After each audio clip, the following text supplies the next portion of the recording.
करमपुर बरसा नापरकोट थाने जी हद बेगारी बंदल कोरी वाह वटा एक हफ्तो अगु नामालूम हथियार बंदन हथा अगवा थल गोट हैरदीन जांगवाणी वासी मुगी नौजवान अब्दुल करीम जांगवाणी बाजियाब थी घर पहुतो।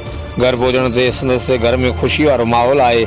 मुकदम रहीम बख्श जांगवाणी, मुकदम रेहान खान जांगवाणी, हाथी अब्दुल अजीज जांगवाणी, मुकदम अब्दुल रहमान जांगवाणी, मेहराब अली जांगवाणी, गुलन खान जांगवाणी, मोहम्मद अमीन जांगवाणी, नबी बख्श खान जाफरी, लश्कर अली खान जांगवाणी, कोड़ा खान जांगवाणी, मुकदम मोहम्मद अली जांगवाणी, इब्राहिम खान जाफरी, वाहिद बख्श खान निंदवाणी, अयाज अली मलिक, मियाँ बख्श जांगवाणी, सजावल खान जांगवाणी, अलावदायो खान जांगवाणी समेत इलाइक़े जा मोज़ीज़ीन दोस्त अज़ीज़ सवन की तइदाद में मुगी के घर पहुंची मुगी के नोटन ऐं गुलन जा हार पाराए बाज़ियाबी जूं मुबारकूं ॾिनियूं। होॾां मुगी के वारसनि चयो त सरदार मीर महबूब अली खान बिजराणी, सूबाई वज़ीर मीर शबीर अली खान बिजराणी, जहांगीर खान बंगलाणी, बाबुल खान बयो जूं महिरबानियूं जे मुगी की बाज़ियाबी लाइ पुलिस ते ज़ोर रखियो।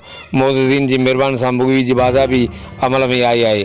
मुगी के वारसनि जो वधीक चवणु हो त SSP शिकारपुर, ASSP शिकारपुर ऐं नापरकोट पुलिस की कोशिश सां मुगी की जल्द बाज़ियाबी थी आहे। संदसि पारां मुगी की बाज़ियाबी लाइ कयल कोशिशुनि ते थोराइता आहियूं। होॾां मुगी की बाज़ियाबी लाइ मीडिया ज़रिए सगारो आवाज़ उथारण ते मुगी नौजवान अब्दुल करीम जांगवाणी करमपुर के सीनियर सहाफ़ी जावेद उस्मान बिजाणी के एज़ाज़ी हार पारायो।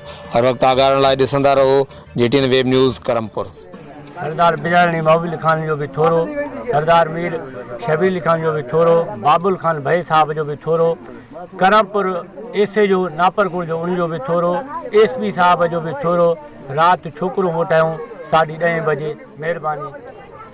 सरदार महबूब अली खान जा लख थोरा, मीर शबीर अली खान जा भी थोरा लख, मीर जहांगीर खान जा भी लख थोरा, SP साहब जा भी लख थोरा, SAJ साहब जा भी लख थोरा। छोकरो खैर सां घर पंहिंजो वापसि मोटी आयो। बराए महिरबानी।